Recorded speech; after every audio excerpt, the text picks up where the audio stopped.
A massive First Nations housing project near downtown Vancouver on what was once their traditional home. You're rebuilding our village. The shovel's been in the ground. It took a decades-long court battle to get here. This is the largest residential housing project in Canada, and it's Indigenous.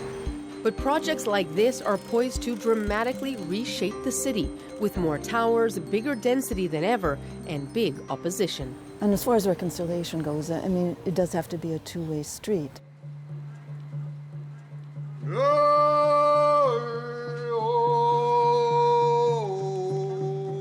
We've been invited to a ceremony at this construction site.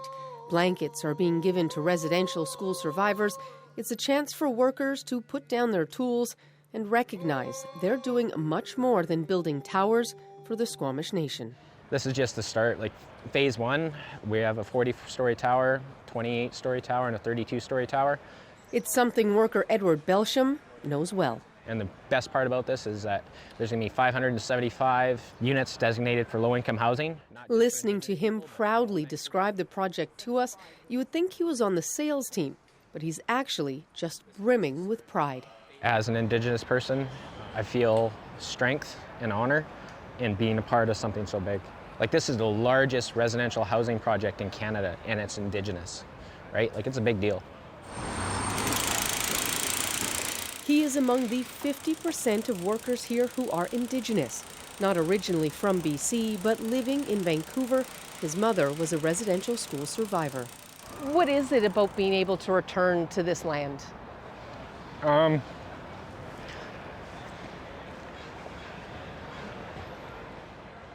Just provides acknowledgement that we're starting to right the wrongs. The project is called Arsenault, being built on the tiny reserve the nation won back, a fraction of the village they once had here. A village that inspired Emily Carr, with the last families forced out in 1913, put on a barge to North Vancouver, their community burned. There was always the angst I felt in our household, and I didn't understand it then, but I do now. And I'm very grateful that the fight continued for so many years. This is reconciliation in action. Wilson Williams has been part of the leadership helping guide the Squamish Nation as it finally got to decide what to do with the land. 11 towers, over 6,000 rental units. Once complete, this may be the densest neighborhood in Canada.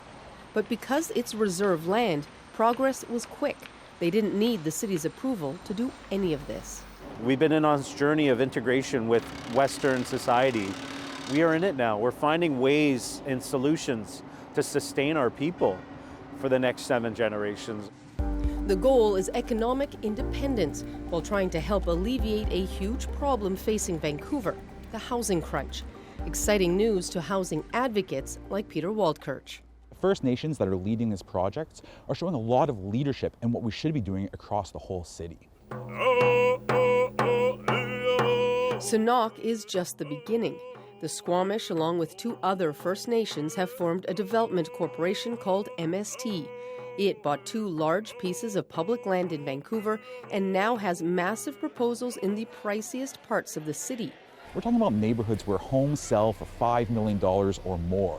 I understand that people are sometimes reluctant to see change in their neighborhood. But at the same time, I want people to think about how severe the housing crisis is and what sort of city they want Vancouver to be.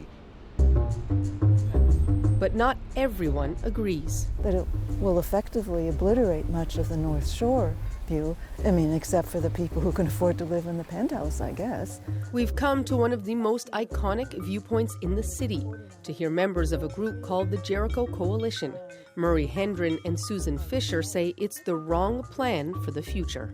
Density, seemingly at all costs, is what the city and the province seem to have. The MST enunciated some admirable principles, respect the land, stewardship of the tree canopy, look after the water, and yet the actual design for the site does none of those things. They questioned the proposal, already approved in principle by the city.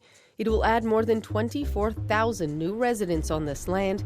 They say there's been little environmental oversight and massive infrastructure investments are lacking. I think it's appropriate to consider them as just another development company. Doesn't mean that they don't have the right to do certain things on their land, just as any company would, but I think that they ought to be playing by the same rules as other corporations. The coalition isn't opposed to a large development here. They hired architects to develop an alternative plan, lower rises, more family-friendly, they say, and about half as big.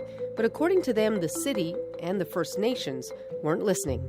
Asking for advice, knowing they're not really going to listen to you. And after a few years of it, you realize, oh, this is not right. And as far as reconciliation goes, I mean, it does have to be a two-way street. I mean, I think people in the community have to feel that something legitimate and forward-thinking and maybe a little, somewhat environmentally sustainable is going to happen here. But should First Nations have to consult Vancouverites about anything? Ginger Gosnell-Myers was the City of Vancouver's first Indigenous Relations Manager. First Nations have never had a say in the developments of their own lands. They've never had a say in how these cities are constructed.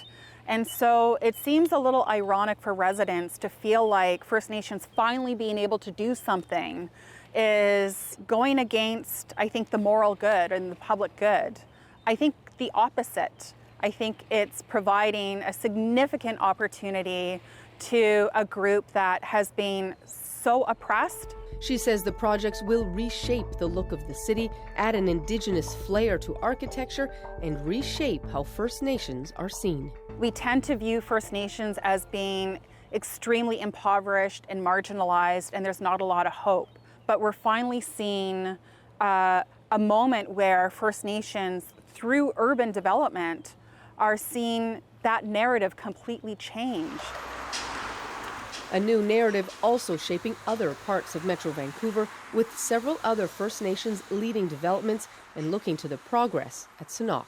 How does it feel for you now then to be able to look over your shoulder and see what's happening now? I'm one of the lucky ones. I'm very honored to be living in this time where we're able to rebuild our village like it is going today, in a way where, you know, my great-grandfather, you know, he's not here to see it.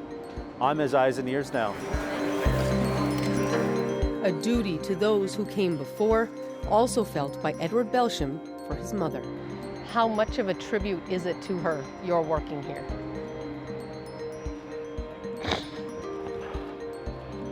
Every day I wake up, I just want to do her proud.